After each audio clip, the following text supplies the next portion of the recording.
MG listeners, masih bersama MG Radio Network di Intimate Sharing Session bersama rekan saya Iskandar Blade. Dan episode Natal 2021 kali ini kita sudah berbincang dengan beberapa narasumber ya, dan kita telah memilih kali ini untuk ngobrol dengan rohaniwan Romo Beni Susetio. Apa kabar, Romo? Kabar baik. Wih, sudah lama kita nggak jumpa nih. Oh iya. Ya. Romo, ini pertanyaan langsung sedikit menohok nih. Pancasila sebagai dasar negara Republik Indonesia menjadi sendi dari kehidupan berbangsa dan bernegara.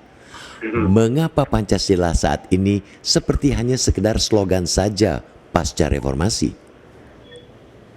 Ya gini, persoalan ini kan persoalan bagaimana Pancasila itu menjadi aplikasi ya, kebijakan publik, bagaimana Pancasila itu menjadi living ideologi dan walking ideologi.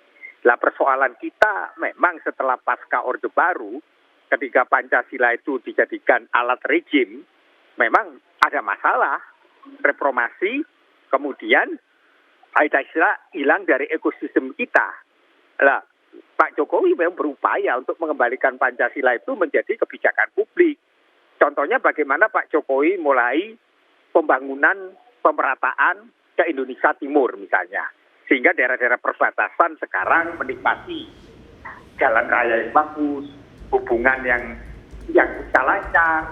Bagaimana pembangunan Pro NTT, kawasan-kawasan Kalimantan, perbatasan Atambua dan sebagainya, kita bisa melihat kan isolasi. Itu kan Pancasila menjadi kan walking ideologi.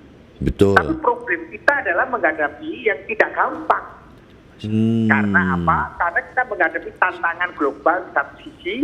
Kedua, orang melihat bahwa Pancasila itu selalu hanya menjadi alat justifikasi rejim. Oh, bukan dijadikan dasar. Ya, artinya kan diakui kan. Jadi kalau orang beda pandangan, beda pendapat, ya dicap anti Pancasila waktu itu kan. Oh, nah sedangkan masih ingat kan penggusuran Gedung Ombo misalnya, penolakan karena ganti rugi yang tidak manusiawi. Betul. Ya dicap dicari. Iya. Lalu dengan toleransi nih yang dengan ketidakpastian di situasi saat ini, bagaimana pemerintah dan masyarakat mengembalikannya ya sebagai kehidupan bernegara? Ya kalau kita lihat fakta ya, keberagaman toleransi itu kan masih menjadi bagian dari cara berpikir berrelasi kita kan. Okay. Kalau ada kasus-kasus, ya kita harus lihat dalam hal yang global ya. Ada kasus ya, tapi kan tidak menjadi hal yang masif bahwa ada persoalan seluruh Indonesia kan ya. Kalau kita lihat misalnya di Indonesia Timur masih hidup kebersamaan, bahkan perayaan Natal, hari Lebaran, hari-hari besar keagamaan, mereka saling membantu itu sebagai ikatan persaudaraan itu. Misalnya Natal tahun ini, teman-teman Biker juga mengamankan gereja dan terjadi kesemarakan. Justru saya melihat sekarang hubungannya lebih cair ya, 2 tahun ini ya, daripada sebelum-sebelumnya. Ya. Baik. Romo, lalu toleransi menurut Romo Beni seperti apa sih, Romo? Jadi gini loh, kalau kita bicara toleransi dari kata tololare, hanya mengatasi. Udah, saya berbeda keyakinan dengan Anda, ya sudah saya menghormati.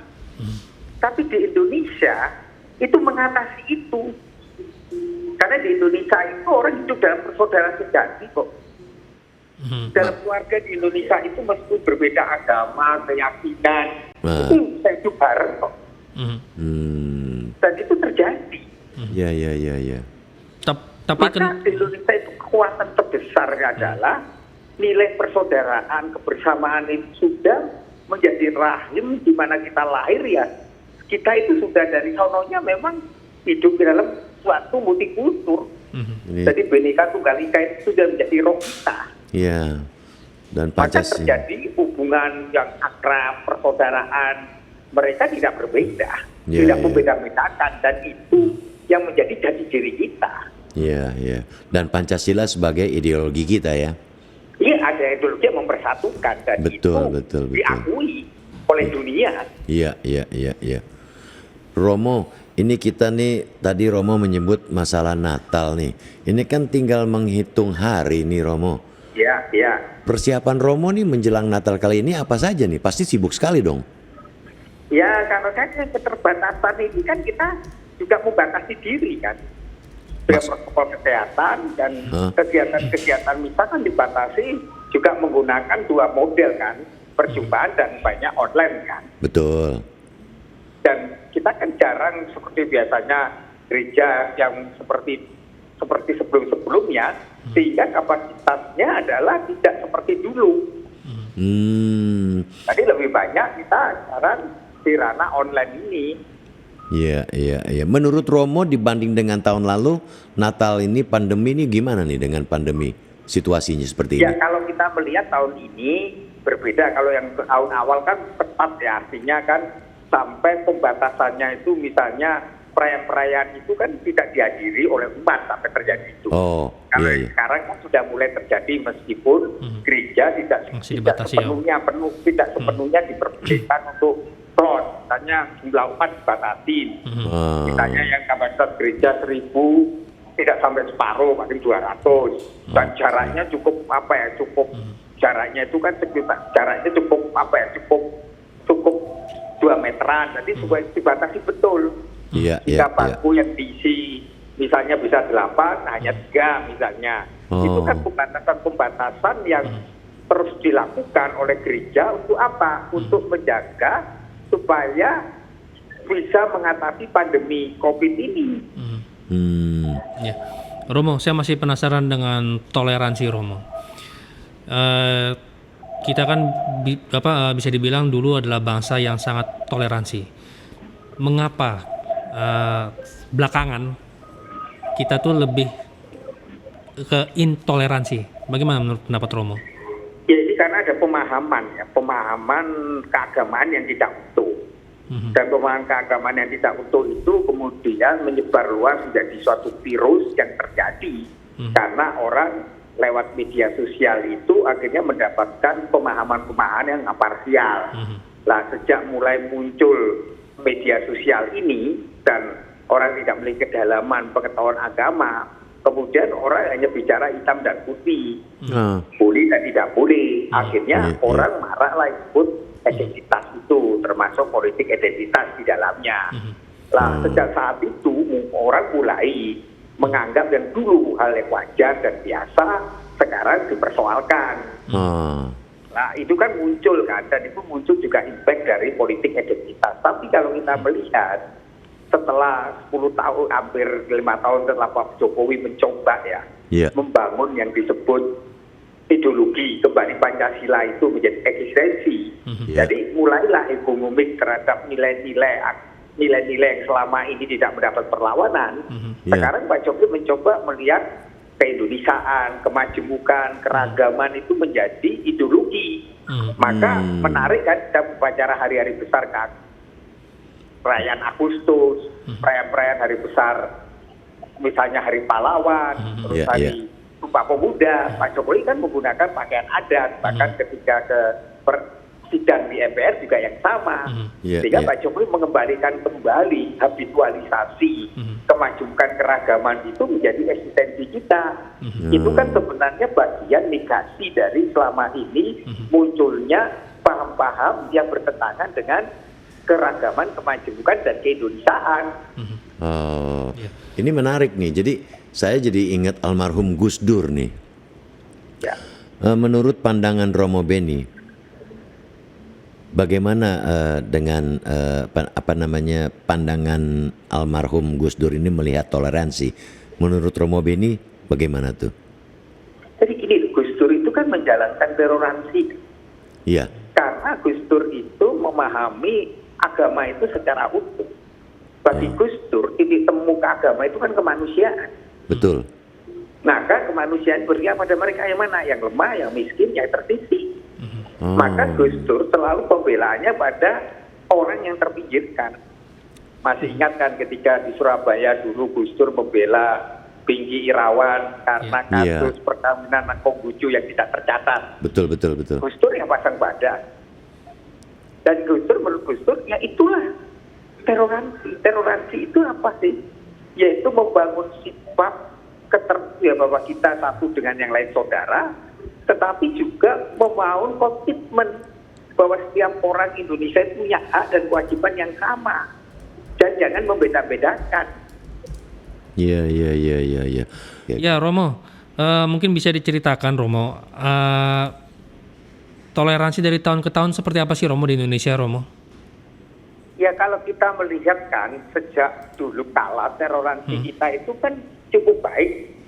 Hubungan antar lintas iman, agama, kepercayaan itu kan dulu dengan semangat gotong royong ya saling membaur. Sehingga upacara-upacara hari-hari besar keagamaan itu menjadi perayaan bersama.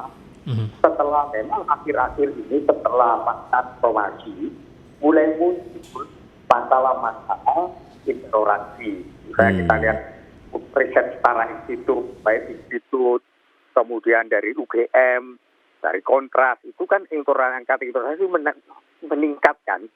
Mulailah ada persoalan-persoalan mengenai pendirian rumah ibadat, terus ada masalah mengenai pelarangan ucapan hari-hari besar keagamaan, itu kan terjadi.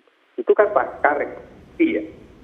Nah, tetapi kan setelah lihat perkembangannya, setelah itu kan mulai mencairkan. Ya. Artinya setelah pemilihan presiden kita secara langsung 10 tahun memang agak situasi suram. Tetapi setelah itu kan mulai cair ya. Memang kembali seperti zaman awal-awal dulu, memang butuh waktu dan butuh sebuah kesadaran bersama untuk bahwa kita merawat kemajuan keragaman itu bagian dari keindonesiaan. Tapi ternyata keragaman bagian keindonesiaan itu pada saat ini sudah mulai sedikit luntur Romo. Ya, luntur itu ada banyak faktor ya. Yaitu juga faktor global kan. Jadi tidak hanya di Indonesia, tapi hampir dunia juga mengalami sama. Yaitu menguatnya politik identitas, dominasi, dan mulai agama dijadikan pertentangan satu dengan yang lain ini, itu kan impact juga dari politik global. Itu harus kita akui dan jujur gitu loh. Tapi kan persoalan kita akhir-akhir ini kan bagaimana moderasi beragama itu mulai digalakkan kembali. Dan itu menjadi bagaimana Kementerian Agama mencoba sekarang ini dengan gerakan-gerakan moderasi beragama itu mengembalikan, merajut kembali hal-hal yang semula di Indonesia itu sesuatu yang tidak dimasalahkan. Dan itu menjadi persoalan besar kalau kita melihatnya di skopnya hanya di media sosial. Tapi dalam praktek-praktek keagamaan di kampung, kemudian di tempat-tempat daerah Indonesia Timur, masih di Jawa, di pedesaan, itu masih tumbuh kok kesadaran gotong royong kebersamaan tanpa mempersoalkan politik identitas, agama, suku, etnis, dan sara itu tidak lagi menjadi persoalan sebenarnya sebagian besar bangsa ini gitu. Romo Beni, sebenarnya tuh moderasi agama tuh seperti apa sih? Jadi moderasi agama sebenarnya kalau kita bicara adalah yaitu bagaimana agama itu menjadi inspirasi, bukan aspirasi kepentingan. Kalau dia menjadi inspirasi, maka nilai kejujuran, nilai kemanusiaan, gotong royong, kebersamaan itu menjadi nilai yang selama ini dihidupi oleh bangsa ini. Jadi sesuatu yang alamiah itu loh. Bagaimana kalau kita misalnya setiap hari-hari raya besar, kita dulu punya tradisi untuk saling mengunjungi, tradisi antar mengatar, tradisi bersalaman, itu kan wajar. Dan itu ratusan tahun tumbuh dan berkembang di Indonesia dan tidak ada masalah. Tapi agama di Indonesia kan banyak beragam ya. Ada Hindu, Buddha, Kristi. Tapi juga ada ratusan agama lokal. Maksudnya? Ratusan agama Ya lokal. kan sama-sama alir lokal, kepercayaan itu. Iya, Dan itu iya. diambil oleh negara, pasal 29. Agama dan kepercayaan itu ada agama lokal. Ada di Kalimantan, kemudian di Flores juga ada banyak agama lokal. Di Kalimantan misalnya ada agama asli orang Dayak. di Batak juga ada, hampir semua daerah itu agama lokal. Nah, bagaimana Indonesia menyatukan agama-agama tersebut, Romo, biar agar kita itu benar-benar menjadi negara yang toleran gitu, Romo? Ya itu yang dikatakan sekarang Pancasila itu, maka sila pertama Ketuhanan Yang Maha Esa itu kan menunjukkan bahwa keesaan Tuhan itu tidak dibatasi oleh kategori agama itu secara numerik sesuai dengan kita ini kan katakan agama itu kan ada, kan selalu kita bikin kategori bahwa ini agama wahyu, ini bukan agama wahyu.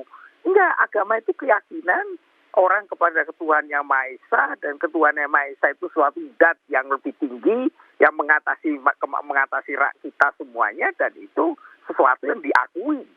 Jadi maka dengan pengakuan kepercayaan sebagai pengakuan resmi bangsa ini, ya memang itulah agama leluhur nenek moyang. Dan agama leluhur nenek moyang kan juga punya teologinya, punya cara penggayatannya. Jadi sebenarnya kita itu dikayakan dengan keragaman kemajemukan. Kita berbeda agama keyakinan, kita bisa hidup dengan rukun kok. Dan itu sebenarnya kalau kita mau menggali sejarah, maka kalau kita ke Mojokerto, kita ketemu Candi Seribu. Yang dalam kitab Kutatuma itu Kutatuma ini dijelaskan tentang bagaimana aliran Hindu dan Buddha yang 1001 atas itu bisa hidup berdampingan. Karena mereka punya yang namanya tempat pura-pura kecil, artinya itu candi-candi kecil, di mana setiap candi itu memiliki cara ekspresi ritual yang dalam aliran Hindu dan Buddha berbeda-beda, tapi tetap bisa. Di Indonesia damai, sedangkan di India pada waktu itu terjadi konflik. Di Indonesia bisa. Misalnya pembangunan Borobudur, itu kan menarik. Itu ada percampuran antara Hindu dan Buddha. Dinasti Sanjaya. Itu kan sesuatu yang biasa terjadi. Tapi Romo kan mungkin sudah berkali-kali mencontohkan terkait tadi barusan Romo juga menyampaikan Candi Seribu, salah satu tadi Mojokerto, lalu Candi Borobudur.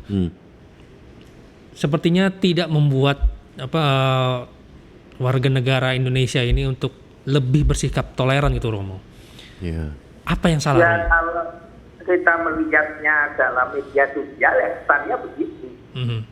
Tetapi kalau kita melihat kearifan, kita berjumpa dengan kehidupan masyarakat Indonesia yang memang betul-betul jiwanya keindonesiaan, masih besar pengaruhnya itu. Jadi kita katakan kejebak pada sesuatu persepsi yang hanya kita dapat dari media sosial. Media sosial kan hanya potret dari keragaman kemajemukan. Kalau ada masalah, hampir suatu negara juga ada masalah. Betul. Ya. Romo, lalu bagaimana warga negara Indonesia, masyarakat Indonesia ini untuk biar lebih bersikap toleran, Romo? Ya, sebenarnya teroran itu sudah menjadi eksistensi kita sebagai bangsa. Indonesia, tanah di mana kita itu. Jadi orang Indonesia yang memang betul-betul menggayati keindonesiaan pasti teror. Problem kita hari-hari terjadi yang namanya menurut saya karena Indonesiaan menjadi persoalan ketika orang-orang yang tidak memahami Indonesia sebagai itu kemudian mereka ini mendoktrin. Lah, banyak yang terjebak adalah doktrinisasi sehingga mereka itu yang dulu kita itu plural, kemudian kebenaran itu satu golongan. Kan terjadi karena doktrinisasi. Nah, kebanyakan itu terjadi lewat media sosial. Terkait toleransi, Romo, di saat istilah alim ulama atau enggak kepala daerah, pejabat setempat gitu menekankan untuk toleransi, tapi ternyata di atasnya tidak membuat jadi toleransi, itu bagaimana, Romo? Ya, ini kan teks ya antara praktek, tapi mengapa itu terjadi? Ya karena politik identitas. Jadi gini loh, ada kepala-kepala daerah yang melakukan itu hanya mencari dukungan sesaat gitu loh. Karena politiknya jualan politik identitas, itu ada. Karena kan dari hasil riset misalnya kan jelas bahwa perda-perda tertentu itu kan lebih kepentingan politik praktis kan, untuk mendapat dukungan simpati.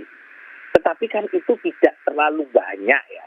Dari ribuan kepala-kepala daerah itu kan itu hanya sebagian. Dan itu hanya eksis di beberapa tempat, tetapi di tempat lain tidak eksis gitu. Jadi ini menunjukkan gini loh, bahwa toleransi itu masih hidup kok di Indonesia. Karena dari lahirnya memang kita sudah begitu. Sehingga kalau ada orang yang menolak toleransi, sebenarnya orang itu menegasi keindonesiaannya. Dan kelompok-kelompok kecil itu di semua negara ada, tapi kelompok-kelompok kecil ini nggak bisa eksis gitu loh. Karena apa? Karena bangsa ini sejak awal memang dari lahirnya ya sudah dari sononya seperti itu. Jadi ketika politik penyeragaman, politik keseragaman itu tidak laku di Indonesia. Oke. Politik penyeragaman tidak laku di Indonesia. Toleransi terus digoyang. Apa yang diinginkan pihak BPIP untuk toleransi ini tetap muncul gitu, Romo? Ya, pertama-tama kita ini bertarung dalam wacana ya. Maka merebut ruang wacana itu. Maka BPIP menggerakkan partisipasi publik untuk membangun tentang keindonesiaan. Menyintai Indonesia, budayanya, adat istiadatnya, nilai-nilai luhurnya. Itu kan bagian dari keindonesiaan. Maka BPIP mencoba bagaimana menggerakkan anak-anak muda yang jago dalam digital itu membangun konten-konten yang positif. Bahwa menghormati perbedaan itu anugerah, bahwa perbedaan itu memang sejak lahir kita juga berbeda, bahwa perbedaan meskipun kita beda, kita bersaudara. Menjadi Indonesia ya Bhinneka Tunggal Ika. Jadi harus memperkuat ideologi Pancasila dalam praksis tindakan kehidupan sehari-hari. Lewat contoh-contoh, maka perlu role model. Role model maka buku ikon, mulai muncul ikon-ikon Pancasila yang mempromosikan keindonesiaan, yang mempromosikan tentang bahwa kerukunan itu bisa dibangun meskipun berbeda agama keyakinan, mereka bisa bekerja sama dalam titik yang sama, yaitu demi kemanusiaan. Maka kalau kita mengangkat tema-tema solidaritas kemanusiaan, kebersamaan, persaudaraan, keindonesiaan, itu menjadi sangat penting bagi kita untuk memajukan ide bahwa toleransi itu tidak sekedar kita itu berbeda, saya menerima perbedaan, tidak. Karena kita sudah mengatasi. Maka kalau kita melihat bencana alam misalnya, banyak yang tidak lagi membedakan suku agama. Mereka membantu dengan sukarela karena apa? Karena mereka sama-sama kita orang Indonesia. Ya. Dan senasib penanggungan itu. Baik. Jadi para pemuka agama, kepala daerah juga semua politisi, semua harus terlibat gitu ya Romo untuk meningkatkan toleransi. Karena toleransi itu merupakan sesuatu anugerah yang diberikan Tuhan kepada bangsa ini. Kalau menurut Romo, ini pertanyaan yang untuk menjelang Natal nih ya. Apakah akan terjadi sesuatu, ya contoh misalnya ada kelompok radikal lah yang aneh-aneh dalam perayaan Natal ini. Menurut Romo tuh bagaimana? Ya kalau saya aparat ini sudah bekerja secara maksimal dan profesional. Ada ketakutan, kekhawatiran itu wajar. Tetapi saya yakin Natal ini akan damai, Natal ini akan membawa sejahtera. Karena apa? Ya karena Natal ini juga perayaan bersama. Perayaan di mana umat Kristiani merayakan kelahiran Yesus Kristus. Jadi kegembiraan umat Kristiani juga kegembiraan bangsa ini. Dan itu kan kelihatan dalam bagaimana solidaritas, kebersamaan, kemudian bagaimana mereka saling menjaga harmoni. Dan itu kan kelihatan dalam aspek bagaimana relasi hubungan antar agama itu menjadi sesuatu yang meskipun kita berbeda keyakinan agama, kita bisa kok berjumpa dalam karya-karya besar kemanusiaan. Dan juga kita bisa saling membantu. Dan itu kan sifatnya kan menarik simbol ya. Terowongan antara katedral dengan Istiqlal itu kan sebenarnya simbol kerukunan. Ya, Romo Beni, apa pesan damai Natal bagi Romo dan umat Kristiani menyikapinya, Romo? Dalam menyikapinya, Romo? Ya sekarang Natal ini kita rayakan dengan penuh syukur karena kita mampu menghadapi pandemi COVID ini dan kita bisa mengatasi COVID. Itu harus kita syukuri sebagai anugerah. Maka Natal harus kita rayakan secara sederhana dan kita tidak perlu dalam perayaan itu mengadakan perjumpaan dengan banyak orang. Tetapi bagaimana kita menjaga protokol kesehatan dan tidak perlu kita mengadakan kerumunan karena itu akan membawa akibat keselamatan orang menjadi terancam. Maka gereja sadar Natal harus dirayakan dengan kegembiraan, tetapi harus kembali pada esensi Natal, yaitu Yesus yang lahir di palungan, yaitu lahir di kandang domba, adalah simbol dari bagaimana solidaritas, kebersamaan menjadi sangat penting. Jadi ini momentum kita, bagaimana membangun persaudaraan itu kalau kita memperhatikan saudara-saudara yang lain. Dengan disiplin mengikuti protokol kesehatan, berarti kita menyelamatkan jiwa orang lain. Lah inilah panggilan umat Kristiani untuk merayakan kelahiran Yesus Kristus, sukacita Natal dengan menyukuri bahwa kita mampu mengatasi pandemi COVID ini asal masing-masing pribadi sadar betul bahwa kita harus menjaga protokol kesehatan. Romo, satu lagi Romo. Dalam menyiapkan Natal, Romo udah menyiapkan apa aja, Romo? Ya, seperti persiapan khusus itu. Apa aja Romo yang disiapkan, Romo? Pohon. Ya, nggak ada satu persiapan, itu kan sesuatu yang biasa lah, yang kita rayakan dengan penuh sika, hati yang gembira. Yang penting bagaimana kita bisa memperhatikan betul bahwa kita harus mampu supaya bagaimana pandemi COVID ini tidak sampai lagi terjadi peristiwa-peristiwa seperti bulan-bulan yang lalu, sehingga kita tidak sampai kepada serangan yang kedua atau yang ketiga. Karena itulah saatnya kita bersama-sama membangun solidaritas kemanusiaan dan kita mendisiplinkan diri masing-masing dan mengurangi kerumunan adalah modal kita untuk merayakan Natal dengan sukacita. Merayakan Natal dengan sukacita. Itu mantap sekali, Romo. Romo, terima kasih banyak nih atas waktunya. Sama-sama. Kita nanti diskusi setelah tahun baru lagi, kita diskusi nanti. Siap. Banyak sekali nih yang saya mau tanya sama Romo, cuman waktu ini loh yang iya, aduh. Ya, semua itu dibatasi ruang dan waktu kan. Ruang dan waktu, tapi ke depan tidak akan ada ruang dan waktu lagi, Romo. Iya, yang penting sekarang ini sehat. Nah, itu dia. Sehat menjadi juga kesadaran kita dan disiplin lah masing-masing supaya kita mampu menghadapi pandemi COVID ini dengan penuh sukacita, sejahtera, dan kita bisa mengatasi ini, ekonomi juga akan pulih, akhirnya membawa kebahagiaan juga bersama. Iya, pintar-pintar menahan diri. Iya, betul. Dan jangan merayakan tahun baru. Iya, betul itu. Saya juga nggak mau tuh keluar kerumunan, takut saya. Nah, baiklah. Karena apa? Kita keselamatan orang lain kan yang terganggu kan. Betul. Iya. Baik Romo, terima kasih banyak atas waktunya. Kita jumpa lagi dalam waktu dekat ya Romo. Terima kasih. Selamat malam. Selamat malam. Salam sehat selalu dengan teman-teman ya.